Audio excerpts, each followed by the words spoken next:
오늘 우리는 하나님의 부르심을 받은 하나님의 백성들입니다.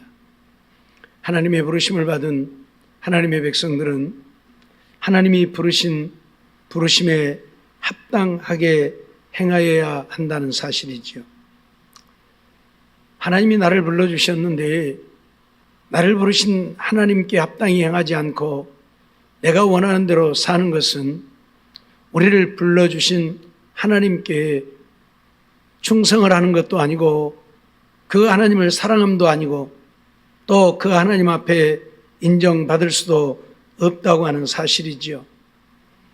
그렇기 때문에 오늘 우리는 하나님이 부르신 부름에 합당하게 생활을 해서 정말 하나님을 기쁘시게 하고 하나님께 영광을 돌리는 우리 부흥연도 회원들과 성도들이 되어져야 할 것입니다.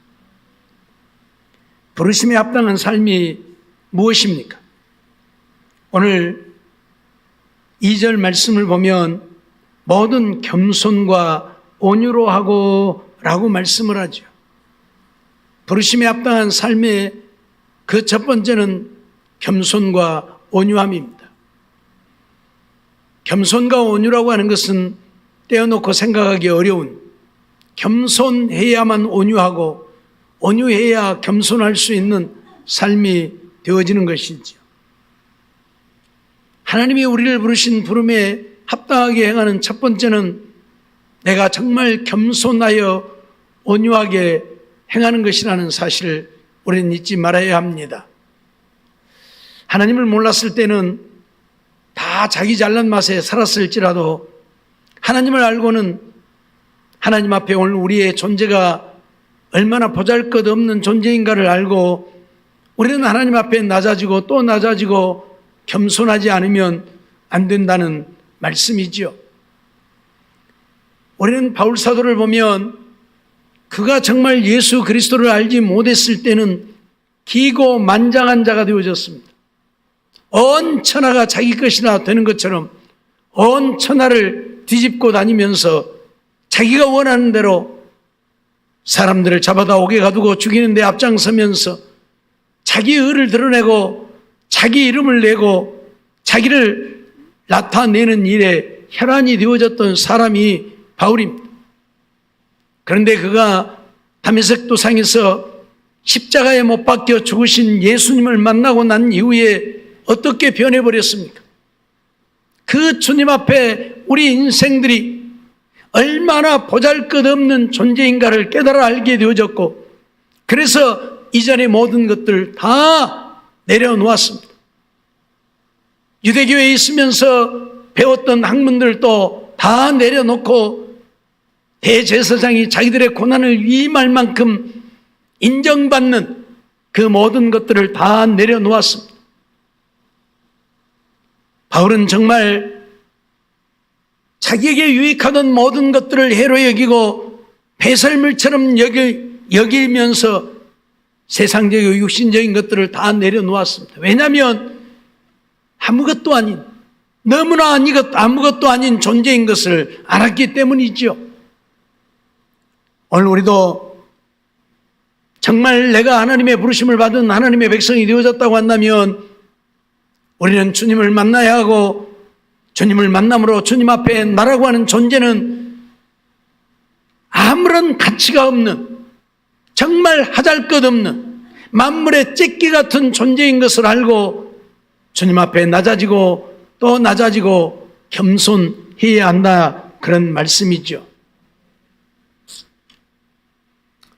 어느 날 생쥐 한 마리가 살고 있는데 이 생쥐는 날마다 벌벌벌벌 떨고 삽니다. 왜 항상 벌벌 떨고 사냐고 물어보니까 저 고양이가 무서워서 못 살겠다고, 고사이가 무서워서 나 죽겠다고.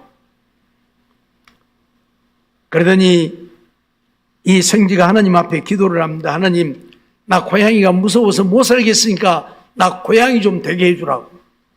고양이 좀 되게 해주라고. 그래서 하나님이 고양이 만들어 주었습니다. 고양이가 되어졌으면 이제 큰 소리 치고 살아야 될 거 아닙니까? 그런데 보니까 또 벌벌벌 떨고 살아요. 또 이 고양이가 되어갖고도 벌벌벌 떨고 살아요. 너 어째서 벌벌 떠냐? 고양이 만들어주라 해서 너 고양이 만들어주지 않았느냐?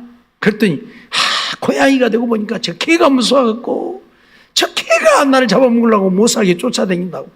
저 개가 무서워서 나 죽구멍이라고 어디 찾아 들어가야지 나 못 살겠다고. 그래서 하나님이 불쌍해서 또 이 고양이를 개로 만들어 주었습니다. 그러면 이제 개가 됐으면 큰 소리 치고 살아야 될 거 아닙니까? 그런데 보니까 또 벌벌벌 떨고 살아요. 그래서 야, 너 개 만들어 줬는데 왜 또 벌벌 사냐? 아이고 하나님 저 호랑이 무서워서 나 못 살겠다. 아이고 나 호랑이 무서워서 도대체 살 수가 없다. 그래서 하나님이 너는 생지로 사는 것이 마땅하다. 다시 생지로 살아라. 그래서 생지로 만들어줬다는 얘기예요. 무슨 얘기를 하고 있는 겁니까? 오늘 우리의 생각이 바뀌지 않으면, 내 삶이 바뀌어지지 않으면 내 겉모습이 달라져도 아무런 의미가 없다는 이야기입니다. 바울은 겉모습이 달라지는 것이 아니라, 외적인 것들이 변화되어지는 것이 아니라 그의 내적인 심령이 변화되어졌기 때문에 그는 겸손한 자가 되어질 수 있었다고 하는 이야기입니다.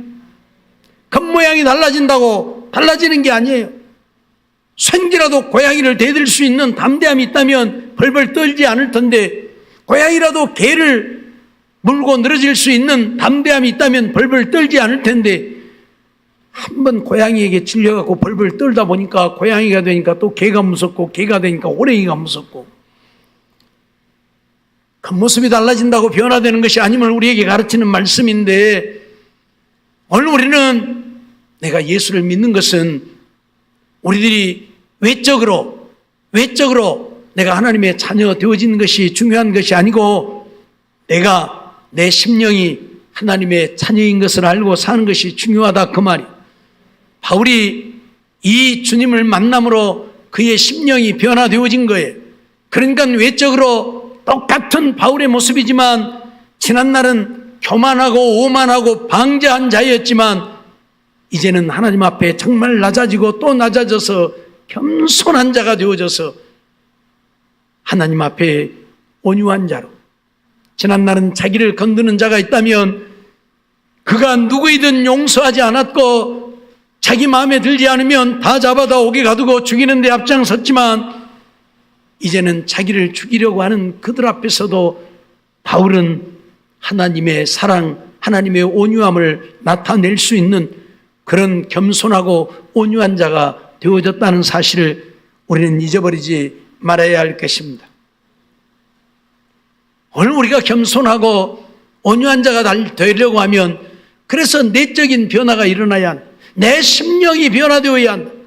정말 하나님 앞에 나는 아무것도 아닌 보잘것없는 벌레와 같고 구더기와 같고 만물의 찌개 같은 존재인 것을 깨달아 하는 내적인 변화가 일어나야만 그는 낮아질 수 있는 것입니다.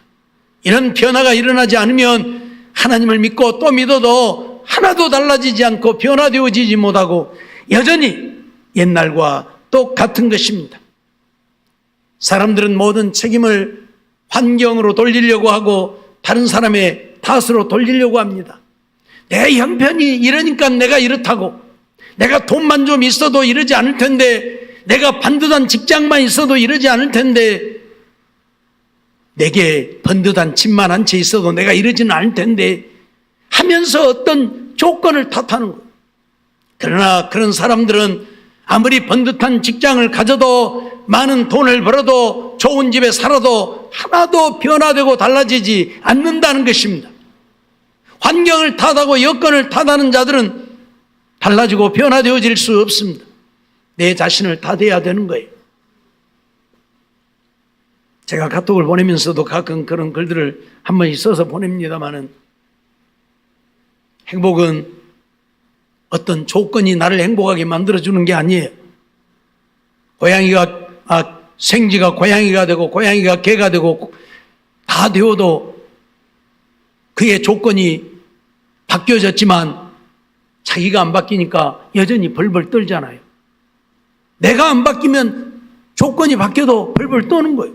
그렇듯이 내가 바뀌어야 겸손하고 온유한 자가 되어지는 거지. 내가 안 바뀌면 내 환경이나 조건이나 여건이나 어떤 것이 바뀌어도 하나도 바뀌지 않는다. 변화되지 않는다는 거예요. 그래서 오늘 우리는 내가 변화되어지고 달라지기 위해서 우리는 주님을 만나야 한다. 주님을 만나지 못하니까 달라지지 못하는 겁니다. 변화되지 않습니다. 십자가 지신 주님, 하나님을 만나야 내가 하나님 앞에 아무것도 아닌, 지금까지는 내가 잘난 줄 알고 내가 지혜롭고 내가 능력 있고 내가 어떤 존재인 줄 알고 큰소리치며 살았는데 주님을 만나면 주님 앞에 나같이 보잘것없는 존재가 없음을 알게 되고 우주 전체 속에 거대한 하나님 앞에서 나라고 하는 존재는 찾아볼 수도 없고, 그래서 낮아지고 겸손하고 온유한 자가 되어질 수밖에 없다는 사실을 우리는 잊지 말아야 할 것입니다.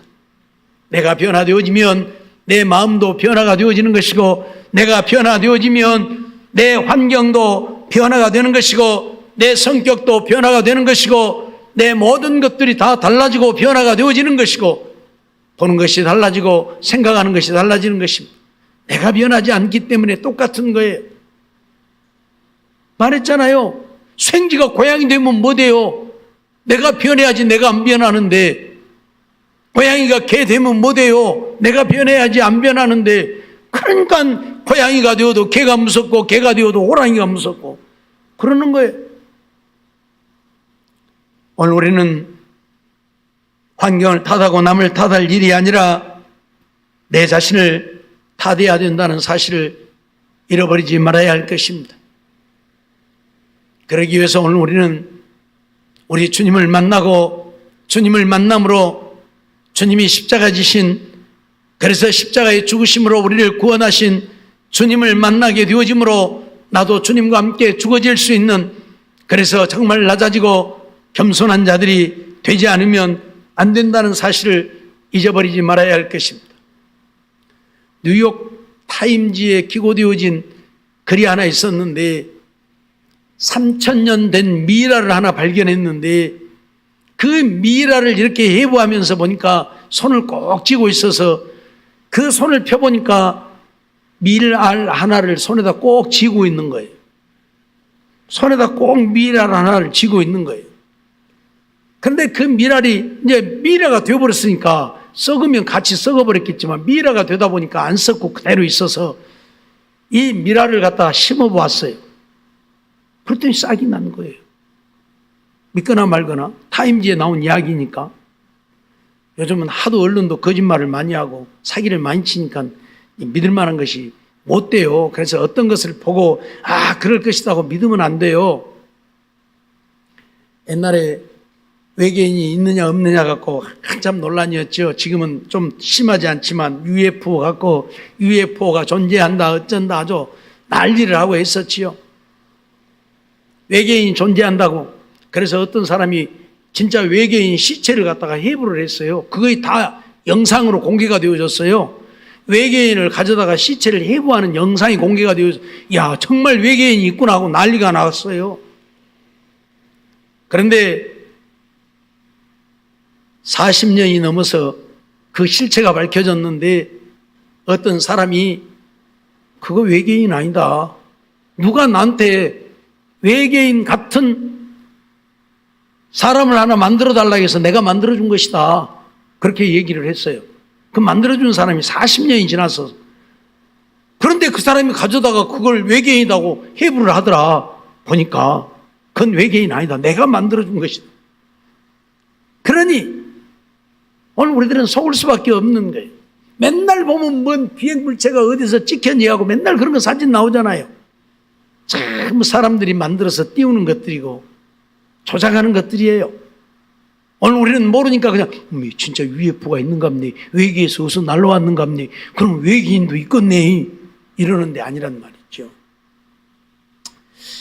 어떻든 간에 뉴욕 타임즈에서 그런 것들이 나왔었는데 그 씨를 심었더니 미라를 심었더니 싹이 났다.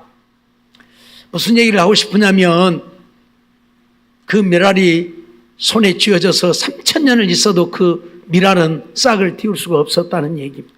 그런데 그것이 땅에 심기워져서 미랄 자체가 죽어지니까 싹이 나게 되어졌다는 이야기입니다. 오늘 우리도 마찬가지라는 겁니다. 내가 죽어지지 않으면 내 모습 그대로 있는 겁니다. 예수님을 10년을 믿고 20년을 믿고 50년을 믿어도 내 모습 그대로일 뿐입니다. 달라지고 변화되어지지 않는다. 내가 죽어져야 겸손한 자가 되고, 내가 죽어져야 온유한 자가 되어질 수 있는 것이, 내가 죽지 않고 살아있으면 절대 우리는 겸손할 수도 없고 온유할 수도 없는. 바울 사도를 보십시오. 바울은 뭐라고 고백하고 있습니까? 그리스도와 함께 내가 십자가에 못 박혔나니 라고 고백하고 있잖아요. 자기가 죽었다 그 말이야. 나 죽었다 그 말이야. 그가 죽으니까 그는 낮아진 거, 겸손한 자가 되어지는, 죽으니까. 그가 살았더라면 그는 결단코 낮아지고 겸손할 수 없었겠지요. 그렇기 때문에 오늘 우리는 내가 죽어져야 된다. 주님께서는 요한복음 12장 24절을 통해서 내가 진실로 진실로 너희에게 이르노니 한 알의 밀이 땅에 떨어져 죽지 아니하면 한 알 그대로 있고 죽으면 많은 열매를 맺느니라 하고 말씀을 하죠. 한 알의 밀이 땅에 떨어져 죽어야 많은 열매를 맺고 죽지 않으면 한 알 그대로 있다. 예수님은 그래서 열매를 맺으시려고 이 땅에 오셔서 십자가에 죽으신 것입니다. 예수님의 십자가에 죽으심으로 오늘날 전 세계에 수없이 많은 사람들이 예수를 믿어 구원을 얻는 역사를 이루게 되어진 것입니다. 우리도 주님이 십자가에 죽으심 같이 내 자신을 십자가에 못 박아야, 내가 죽어져야 온전히 하나님 앞에 낮아지고 겸손하고 온유하여 하나님의 부르심에 합당한 삶을 살 수 있다는 것, 우리는 잊어버리지 말아야 한다 그 말입니다. 죽지 않고 있으니까 몇십 년을 신앙생활을 해도 똑같은 모습일 뿐입니다. 달라진 게 없어요. 교회에 다니는 횟수가 좀 늘어나고 하나님 앞에 열심을 내는 횟수가 좀 늘어났을지 몰라도 낮아지고 겸손하기는커녕 그러면 그럴수록 더 교만해지고 더 오만해지고 더 거만해지는 것뿐입니다. 내가 몇 년을 교회를 다녔는데, 내가 교회 목사요 장로요 권사요 집사인데, 그러면서 교만해질 뿐입니다. 죽어져야, 내가 죽어져야, 내가 죽은 자가 되어져야 낮아지는 거예요. 내가 죽었는데 뭐. 늘 말씀드리지만 죽은 자는 말이 없어요. 발로 가서 차보세요. 무슨 말을 하는지. 가서 욕을 해보세요. 무슨 말을 하든지. 하든지 말든지요. 차든지 말든지요. 살아있는 자는 차면 왜 차냐고 대들지요. 욕하면 네가 나한테 욕해 그러고 대들지요. 살아있으니까. 근데 죽은 자는 어째요? 욕을 하든지 말든지 차든지 말든지 말이 없어. 죽었는데. 오늘 우리가 정말 내 자신을 십자가에 못 박아버려야 이처럼 낮아지고 겸손한 자가 되어서 욕하면 욕하는 대로 다 받아들이고 발로 차면 얻어맞고. 바울 보십시오. 옛날 같으면 가만히 있었겠습니까? 감히 내가 누군 줄 알고 니까지 것들이 까불러? 어디 나를 향해서 니까지 것들이 뭐 어찌? 아마 그것들 다 죽였을랑가 몰라요. 근데 두들겨 패면 두들겨 패는 대로 맞고 옥에 가두면 가두는 대로 갇히고. 왜? 자기는 죽었기 때문에. 내가 죽어져야 낮아지고 겸손하여 온유한 삶을 이룰 수 있다는 것 잊어버리지 마세요. 우리 부흥전도 회원 여러분, 우리 성도 여러분, 정말 하나님의 부르심에 합당하게 행하는 것은 겸손과 온유함인데, 내가 겸손하고 온유하려고 하면 내가 먼저 십자가에 내 자신을 못 박고 죽어져야 한다. 내가 살아있어 가지고는 내가 살았기 때문에 자꾸 뭔가 나타나는 거예요. 자꾸 내 성질이 나오고 내 마음대로 하고 싶고, 내가 죽어지면 내 마음대로가 아니라 주님의 말씀대로 하게 됩니다. 그래서 주님을 기쁘시게 하고 영화롭게 하는 삶을 살 수 있게 되어진다는 사실을 잊어버리지 말아야 할 것입니다. 유대인들을 보십시오. 예수님을 얼마나 비방하고 조롱하고 십자가에 못 박아야 된다고 아주 아우성을 치고 난리를 하고, 자기들이 살아있으니까 예수님이 못마땅한 거예요. 에? 자기들이 살아있는데 자기들을 인정하지 않으니까 예수님이 못마땅하는 거예요. 예수님이 아마 그들을 인정해 주었더라면, 잘한다고 죽여주었더라면 예수님을 죽이자고 안 했을 거예요. 그런데 예수님이 독사의 자식들이라 하고 그들을 인정하지 않으니까 그들은 예수님을 십자가에 못 박아야 된다고 그 난리법석을 떠는 거예요. 그리고 결국 십자가에 못 박은 거예요. 빌라도가 그렇게 죄가 없는데 어찌하여 저를 십자가에 못 박으라고 하느냐? 그럼에도 불구하고 그들은 죄가 있든지 없든지 십자가에 못 박으라. 오늘 우리는 내가 살아있으면 그렇게 되어질 수밖에 없다는 사실입니다. 내가 죽어져야지. 내가 살아있으면 내 뜻을 이루기 위해서 예수님도 십자가에 못 박는 거예요. 그런데 예수님은 그런 그들을 향해서 어떠하십니까? 누가복음 23장 34절 말씀을 보면 이에 예수께서 가라사대 아버지여 저희를 사하여 주옵소서 자기의 하는 일을 알지 못하나이다 라고 말하잖아요. 저희가 자기의 하는 일을 알지 못하니까, 알지도 못하고 하니까 아버지 저들을 용서해 주옵소서 하고 주님은 오히려 그들에게 사랑을 베풀잖아요. 그들은 예수님을 십자가에 못 박으라고 하는데 못 박힌 예수님을 향해서 야, 너 십자가에서 한번 내려와봐. 너 내려와봐. 내려와보면 우리가 너 믿을게 하고 조롱을 하는데 예수님은 그런 그들을 향해서 아버지여 저들을 사하여 주옵소서. 저들은 자기들의 하는 것도 알지 못하고 그렇게 합니다 하면서 용서해 달라고 하잖아요. 이게 다른 거예요. 십자가에 못 박혀 자기를 버리신 예수님과 자기를 버리지 못한 유대인과의 차이, 하늘 영광 보좌를 버리고 이 땅에 오신 예수님과 자기의 어떤 것 하나도 버릴 수 없는 유대인들과의 차이인 거예요. 오늘 우리도 마찬가지라 그 말이에요. 내 자신을 십자가에 못 박아버리면 어떤 것도 우리가 받아들일 수 있고 용납하고 이해하고, 그런데 내 자신을 십자가에 못 박지 못하면 이 많은 것 하나도 이해할 수 없고 용납할 수 없고, 그래서 오늘 우리는 하나님 앞에 낮아지고 겸손한 자가 아니라 오만한 자들로 살게 되는 것입니다. 바울사도는 빌립보서 2장 5절로 8절을 통해서 그러기에 주님을 본받아야 된다고, 주님의 이 마음을 품어야 된다고 말씀하고 있잖아요. 너희 안에 이 마음을 품으라. 그리스도 예수의 마음이니 라고 말씀을 하죠. 그리스도 예수의 마음이 어떤 마음입니까?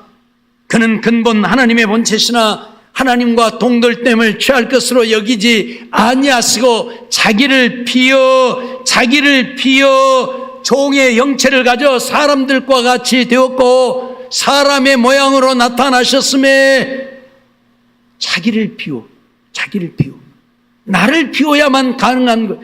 나를 비워야만 낮아지고 겸손해질 수 있다는 거예요. 나를 비우지 못하면 안 된다. 하나님이신 예수님도 자기를 비워 하나님과 동등됨을 취할 것으로 여기지 않았기에 이 땅에 오실 수 있었고, 낮고 천한 종의 형체 사람의 몸을 입고 이 땅에 오실 수 있었다고 지금 증거를 하고 있는 것이죠. 십자가에 죽기까지 하실 수 있었던 것이 자기를 비웠기 때문에, 오늘 우리도 나를 비워야 한다. 예수님을 본받아서 나를 비워야 한다. 예수님은 하나님이시면서도 하나님이기를 포기하고 하늘 영광 보좌를 버리고 이 땅에 오셨는데 우리가 포기 못할 것이 무엇이 있습니까? 나를 비우지 못할 것이 무엇이 있습니까? 그런데 오늘 우리는 나를 비우지 못해요. 그래서 언제나 내 마음대로 내 뜻대로 주님 앞에 낮아지고 겸손한 모습이 아니라 오만 방자한 모습으로 사는 거예요. 정말 죽어져서 하나님 앞에 나는 아무것도 아닌 정말 보잘것없는 존재로, 그래서 겸손하고 온유한 삶을 사는 우리 부흥전도 회원 여러분 성도들이 되어지시기를 바랍니다. 두 번째로 부르심에 합당하게 사는 삶이 무엇입니까? 사랑 가운데서 서로 용납함이라 그랬습니다. 내가 죽어져서 낮아져 겸손한 자가 되면 주님의 십자가의 사랑을 알게 되어집니다. 내가 낮아져야 주님의 십자가의 사랑을 알게 되어지는 거예요. 내가 교만하고 오만하면 주님의 십자가의 사랑을 알게 되는 것이 아니라 죄인으로 죽은 예수, 그 강도들 같이 죽은 놈 하고 마는 거예요. 그런데 내가 나를 비우고 낮아져서 겸손해지면 강도와 함께 강도로 십자가에 죽으신 예수가 아니라 나를 구원하기 위해 자기를 희생하신 예수님을 발견하게 되는 거예요. 이게 다른 거예요. 이게 다른 거예요. 까만 안경을 쓰고 보면 모든 것이 까맣게 보이고, 빨간 안경을 쓰고 보면 모든 것이 빨갛게 보이는 것처럼 내가 어떤 모습으로 보느냐에 따라 십자가를 지신 예수님은 달라 보이는 거예요. 내가 교만하고 오만하고 방자해서 십자가 지신 예수님을 볼 때에는 죄를 지고 강도들과 함께 죽어가는 예수님밖에는 보이지 않는 거예요. 근데 내가 낮아지고 나를 비우고 정말 겸손하여 주님의 십자가를 바라보면 내 죄를 대신 지고 나를 구원하기 위해 죽으신 십자가의 사랑이 보이는 거예요. 그 사랑이 보일 때만 오늘 우리도 주님처럼 사랑하며 다른 사람들을 용납하며 살 수 있다는 것입니다. 이게 안 되니까 하나님을 믿고 믿음으로 살면서도 사랑은 온데간데 없고, 그래서 내 의만이 있는 것이고 다툼과 분쟁만 있는 것이고 원수를 맺는 일만 하게 되는 거예요. 내가 죽어져서 십자가의 사랑을 알게 되어지면 나 같은 죄인, 원수 되어진 우리를 위해 십자가 지신 주님의 사랑을 알게 되어지므로 어떤 누구도 우리는 용납할 수 있게 되는 거예요. 원수라도 용납할 수 있게 되는 거예요. 그런데 그렇지 못하면 원수가 아니라도 용납하지 못하는 거예요. 내게 이만큼만 잘못해도 그걸 용납하지 못하고 받아들일 수 없는 거예요. 속된 말로 그냥 확 어디 가다 꼬꾸라져 죽어버렸으면 좋겠는 거예요. 예? 저런 왼수가 어쩌다가 내게 나타나가지고 그러면서 죽어버리면 좋겠는 거예요. 사랑, 용납 있을 수가 없어요. 그래서 다투고 싸우는 거예요. 십자가는 나를 위한 십자가인 것이고 내가 져야 할 십자가인 것이지 다른 사람이 지고 가야 할 십자가가 아닌 것입니다. 마가복음 8장 34절 말씀 보면 무리와 제자들을 불러 이르시되 아무든지 나를 따라오리거든 자기를 부인하고 자기 십자가를 지고 나를 쫓을 것이니라 말씀하고 있습니다. 십자가는 내가 지고 가야 할 내 십자가라는 거예요. 그래서 자기 십자가를 지고 나를 따르라고 주님 말씀하고 있는데 오늘 우리는 이 십자가를 지고 가려고 하지 않는, 십자가에 나를 못 박으려고 하지 않는, 나를 십자가에 못 박고 주님 앞에 낮아지고 겸손한 나를 비우는 자가 되어지면 십자가의 주님의 그 사랑을 우리는 알게 되어져서 정말 주님처럼 사랑하며 용납하며 살게 되어지는데 십자가를 짐이 없으니 주님의 사랑을 깨달아 알 수도 없는 거예요. 오늘 배가 고파본 사람만이 배고픈 자의 심정을 아는 것입니다.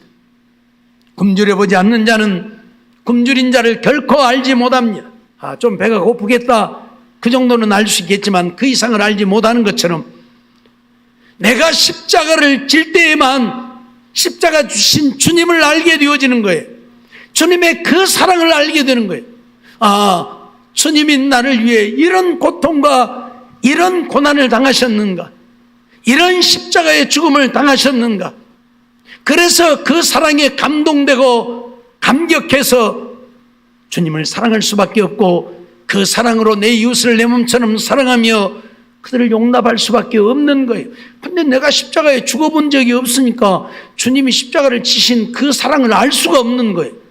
그냥 십자가 지셨는갑다, 그래 십자가에 죽었는갑다, 뭐 죽었으면 죽었지 어쩌다고, 나하고 뭔 상관이라고 그러는 거예요. 내가 십자가를 쳐보면 주님이 지신 십자가의 고난이, 그 고통이 무엇인가를 알게 되고, 왜 주님이 이 십자가를 지셨는가, 나 때문에 이 십자가를 지셨구나 하는 것을 알게 되어질 때에 우리는 주님 앞에 엎드릴 수밖에 없고 주님 앞에 낮아질 수밖에 없고 그 사랑에 감동할 수밖에 없고, 그러면 우리는 사랑하며 살 수밖에 없다 그 말입니다. 그런데 십자가를 져보지 않았으니 주님이 당하신 고난이 무엇인지도 알지 못하고 그 사랑이 얼마나 크고 놀라운 것인가를 알지 못하니 주님의 사랑으로 사랑한다는 것은 불가능한 이야기인 것입니다. 그래서 자기밖에 모르는 것이고 자기만 위하는 것이고 남들은 망하든지 말든지 죽든지 말든지 나만 살면 되고 나만 잘 되면 되고 다른 사람들의 관심이 하나도 없게 되어지는 거예요. 사랑하는 성도 여러분, 주님은 오늘 우리에게 말씀하고 있습니다. 요한복음 13장 34절 보면 새 계명을 너희에게 주노니 서로 사랑하라. 내가 너희를 사랑한 것 같이 서로 사랑. 주님이 우리를 어떻게 사랑하셨습니까? 십자가를 지심으로 우리를 사랑하셨다는 사실입니다. 주님이 십자가를 지심으로 우리를 사랑한 것처럼 너희도 내 이웃을 그렇게 사랑해라. 네 자신을 십자가에 못 박음으로 내 이웃을 사랑해라, 그 말이야. 내 이웃을 위해서 내 자신을 희생할 수 있는 내가 되어져야 한다. 이것이 부르심에 합당한 삶이라고 오늘 우리에게 말씀하고 있는 거예요. 정말 오늘 우리는 주님의 그 사랑 가운데서 서로 용납하는 우리의 삶이 되고 그 사랑을 나누며 사는 우리들의 삶이 되어지기를 원합니다. 갈라디아서 2장 20절을 통해서 바울 사도는 분명히 증거하고 있습니다. 내가 그리스도와 함께 십자가에 못 박혔나니, 그는 자신을 그리스도와 함께 십자가에 못 박았다고 선언합니다. 그래서 이제 내가 산 것이 아니고 오직 내 안에 그리스도께서 사신 것이고, 이제 내가 육체 가운데 사는 것은 나를 사랑하사 나를 위하여 자기 몸을 버리신 하나님의 아들을 믿는 믿음 안에 사는 것이라고 고백합니다. 나를 사랑해서 자기 자신을 십자가에 버리신 그 예수님을 믿는 믿음 안에 사는 것이다. 그건 뭐예요? 나도 예수님처럼 나를 십자가에 못 박고 내 이웃을 위해서 내 자신을 버리고 그를 사랑할 수 있는 이런 사랑의 사람으로 사는 것이다, 그 말이에요. 하나님의 아들을 믿는 믿음 안에 산다고 했는데, 믿음 안에 산다는 것은 주님의 그 사랑으로 사는 겁니다. 그 사랑 안에 사는 겁니다. 그걸 믿음으로 산다고 그래요. 주님의 사랑과 아무 상관도 없이 주님은 우리를 위해 자신을 십자가에 못 박았는데 우리는 나를 십자가에 못 박지도 못하면서 사랑한다고 말만 하는, 그리고 내 마음에 들지 않으면 원수 맺고 다투고 싸우고 분쟁하고 사는 것, 그것이 사랑하며 사는 것이 아니라 내가 어떤 손해를 보게 되어질지라도 내 자신을 희생할 줄 아는, 이것이 주님의 사랑 안에 사는 것이고 믿음으로 사는 것이라는 것을 잊어버려서는 아니 될 것입니다. 하나님의 부르심에 합당하게 행하는 것은 바로 겸손하여 온유함으로, 그리고 주님의 사랑으로 서로 용납하는 삶을 사는 것이다. 이런 삶을 사는 것이 바로 하나님의 백성이요, 이런 삶이 천국인 것이죠. 그렇죠? 마지막으로 성령의 하나 되게 하신 것을 힘써 지키라 말씀을 하고 있지요. 하나님은 원래 만물을 하나로 창조하셨죠. 사람도 민족도 언어도 사상도 문화도 다 하나였습니다. 그러나 인간이 저지른 죄가 이 모든 것을 파괴해버렸죠. 그래서 사람도 나누어지고 언어도 나누어지고 사상도 달라지고 문화도 달라지고 모든 것이 다 변해버리고 말았습니다. 죄로 인하여 인간은 하나님과 갈라졌고 사람들과도 갈라져서 원수가 되어졌고, 그래서 조그만 수가 틀리면 부부간에도 이혼하고 살고 그러면서 사는 거예요. 물론 신앙적인 문제를 가지고 헤어지는 것이야 바울 사도도 같이 다투며 싸워야 할 이유가 없다고 말씀했지만, 어떻든 오늘 우리가 기억해야 될 것은, 오늘 우리가 갈라지게 되어지는 것은 죄로 인합니다. 그런데 하나님이 원하시는 것은 우리가 하나 된 것입니다. 성령의 하나 되게 하신 것을 힘써 지키라 말씀했습니다. 성령이 원하는 것은 우리가 하나 되는 거예요. 갈라지는 것이 아니라, 원수 맺는 것이 아니라 하나 되어지는, 원수라도 우리와 하나 되어지는, 이걸 이게 부르심에 합당한 삶이에요. 예수님이 세상에 오신 것은 이 갈라진 모든 것들을 하나로 통일시키기 위해서 오셨다는 사실입니다. 오셔서 교회를 세우신 목적이 바로 이 분단된 죄인들의 삶을 하나로 만들기 위해서 오셔서 교회를 세우셨고, 이 교회는 주님을 머리로 하고 오늘 우리는 그의 지체가 되어서 하나 되어지기를 원합니다. 내 몸에 각기 다른 지체들이 존재하지만 이건 다른 존재가 아닙니다. 하나인 존재입니다. 그렇죠? 그렇듯이 우리 각자가 다 다르지만 주님 안에서 우리 교회 되어진 우리는 하나 되어지기를 원하셔서 교회를 세우셨다, 그런 말씀이에요. 그러니 교회 안에서는 우리가 하나 되어야 합니다. 너도 없고 나도 없고 하나 되어야 되는 거예요. 손이 발과 협력해야 되는 것이지 다투고 분쟁하면 안 되는 것처럼 오늘 우리는 너와 내가 하나 되어서 서로 돕고 협력하며 아름다운 삶의 역사를 이루어가는 우리가 되어야 한다, 그런 말씀이에요. 에베소서 1장 10절 보면 하늘에 있는 것이나 땅에 있는 것이 다 그리스도 안에서 통일되게 하려 하심이라 말씀하고 있어요. 하늘에 있는 것이나 땅에 있는 것이 다 그리스도 안에서 하나 되고 통일되어지게 하시기 원합니다. 우리 주님이 십자가를 지신 것도 하나님과 원수되어지고 갈라진 우리가 하나님과 하나 되게 하시려고 십자가를 지셨으니까 오늘 우리들도 그 사랑 안에서 이제 하나 되어야 한다, 그런 말씀이죠. 예수 그리스도 안에서 거듭난 우리라면 하나님과 하나 되어 화목해야 하고, 우리의 가정이 하나 되어 화목해야 하고, 우리의 교회가 하나 되어 화목해야 한다, 그런 말씀이죠. 그런데 이런 화목을 깨뜨리고 반목하고 다투고 분쟁하게 하는 것은 마귀의 역사이지 결코 하나님의 역사가 아닙니다. 마귀들이 우리로 하여금 다투게 만들고 싸우고 분쟁하게 만드는 거예요. 그러니까 내가 누군가를 다투면 마귀가 역사하고 있구나 알면 돼요. 하나님은 우리가 통일되고 하나 되기를 원하시지 다투고 싸우고 분쟁하기를 원치 않기 때문입니다.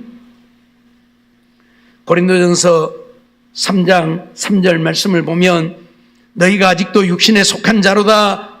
너희 가운데 시기와 분쟁이 있으니 어찌 육신에 속하여 사람을 따라 행함이 아니려 라고 말씀합니다. 우리 가운데 시기와 분쟁, 다툼이 있다면 이건 우리가 육신에 속한 것이다. 하나님께 속한 것이 아니고, 육신에 속했다는 말은 마귀에게 속했다는 이야기예요. 그래서 마귀가 좋아하는 대로 서로 다투고 분쟁하고 원수 맺고 자기 주장만을 내세우고, 고린도전서 1장 10절 말씀을 보면 형제들아 내가 우리 주 예수 그리스도의 이름으로 너희를 권하노니 다 같은 말을 하고 너희 가운데 분쟁이 없이 마음과 같은 뜻으로, 같은 마음과 같은 뜻으로 온전히 합하라, 그렇게 말씀해요. 그리스도의 이름으로 우리를 권한다고 말하면서 다 같은 말을 하라. 그래서 분쟁이 없이 같은 마음, 같은 뜻으로 온전히 합하라. 오늘 우리들의 생각을 좀 같이 해야 한다, 그 말이. 자신을 포기하지 못하고 십자가의 죽으심으로 우리를 하나님과 화목하게 하신 우리 예수님처럼 우리도 우리 자신을 십자가에 못 박고 죽음으로 다른 사람과 화목을 이룰 수 있는 삶이 되어야 한다는 것을 우리에게 말씀하고 있는 것이죠. 코끼리를 만져본 소경 15명이 세 그룹으로 나누어서 코끼리를 만져보게 되어졌는데, 첫 번째 그룹은 코끼리는 길고 둥근 뱀과 같구나. 그러니까 옆에 있는 사람이 무슨 무식한 소리, 뿔이 난 짐승이야, 큰 뿔이 2개 있어. 그러니까 또 한 사람이 무슨 소리, 펄럭이는 수건과 같아. 그러니까 옆에 있다가 웃기지 마, 큰 기둥이야 기둥. 5명 모두가 자기 경험만 강조하다가 서로 자기만이 옳다고 싸우다가 흩어지고 말았습니다. 두 번째 그룹도 자기 경험만 주장하다가 뿔뿔이 흩어져 버리고 말았습니다. 세 번째 그룹 역시 자기 경험을 말합니다. 뱀같이 길고 둥글게 생겼더구만. 그러니까 옆에 있는 사람이 그래? 당신이 만져본 것은 그렇게 생겼어? 내가 만져본 것은 그게 아니고 뿔처럼 긴 꼬리요, 꼬리. 그러니까 세뱃살, 아, 그래? 당신은 또 그렇게 생겼어? 아니, 내가 만져본 것은 뱀같이 생겼는데도 있고, 꼬리같이 생긴 데도 있는갑네? 그러면 우리 만져본 것이 다 다르네? 아, 코끼리는 뱀같이 생긴 것만, 뿔만 달린 것도 아니고, 펄럭이는 수건 같은 것만 있는 것도 아니고, 기둥만 있는 것도 아니고, 아, 코끼리는 이렇게 생겼는 모양이구만. 이 세 번째 사람들은 5사람이 만져본 그 코끼리를 종합해서 자기 것만 주장하지 않고, 아, 코끼리는 이렇게 생겼구나 결론을 내리고, 그래, 오늘 우리는 내 생각만이 옳다고 주장하면 안 돼 라는 결론을 내렸다고 하는 이야기입니다. 좀 우스운 이야기인 것 같지만 오늘 우리도 마찬가지라는 얘기예요. 오늘 우리는 고집과 아집이 강해요. 내 것만이 옳다고 생각해요. 나만이 옳다고 생각해요. 나만이 맞다고 생각을 해요. 이게 문제. 사랑하는 우리 부흥전도 회원 여러분, 성도 여러분, 오늘 우리는 세 번째 코끼리를 만져보는 그룹과 같은 자들이 되어야 할 것입니다. 정말 나만 옳다고 주장하지 말고 상대도 인정해 줄 수 있고, 그래서 함께 하나가 되어지 우리가 되어야, 상대를 인정하지 않으면 우리는 절대 하나가 되어질 수, 서로 자기 주장만 하는데 다투고 싸우는 것밖에 뭐가 있겠습니까? 하나님은 성령이 하나 되게 하신 것을 힘써 지키라고 말합니다. 우리는 하나 되어야 돼. 가정에서도 하나 되어야 하고 교회에서도 하나 되어야 하고, 우리는 하나 되어야 해. 그러기 위해서는 내 주장만 하지 말고 상대를 인정할 수 있는 우리가 되어야 한다. 빌립보서 2장 2절로 3절 보면 마음을 같이하여 같은 사랑을 가지고 뜻을 합하며 한 마음을 품어 아무 일에든지 다툼이나 회영으로 하지 말고 오직 겸손한 마음으로 각각 자기보다 남을 낮게 여기고 라고 말씀을 합니다. 우리는 같은 사랑을 가져야 하고 뜻을 합해야 하고 한 마음을 품어야 하고, 그래서 다툼이나 허영으로 해서는 안 됩니다. 낮아지고 겸손하며 주의 사랑으로 용납하며 주님이 하나 되게 하신 것을 힘써 지켜가는 우리, 이것이 부르심에 합당하게 행하는 것이라는 사실을 기억하고, 우리 부흥전도 회원 여러분, 그리고 우리 성도들 이런 삶을 이루어서 우리 서로 함께 하나님의 사랑을 나누어 이루어간, 그래서 주님께 잘했다 칭찬받고 주님 기쁨 되어지고 주의 주시는 은혜와 복을 누리고 사는 복된 역사가 있기를 주의 이름으로 축원합니다. 기도하겠습니다.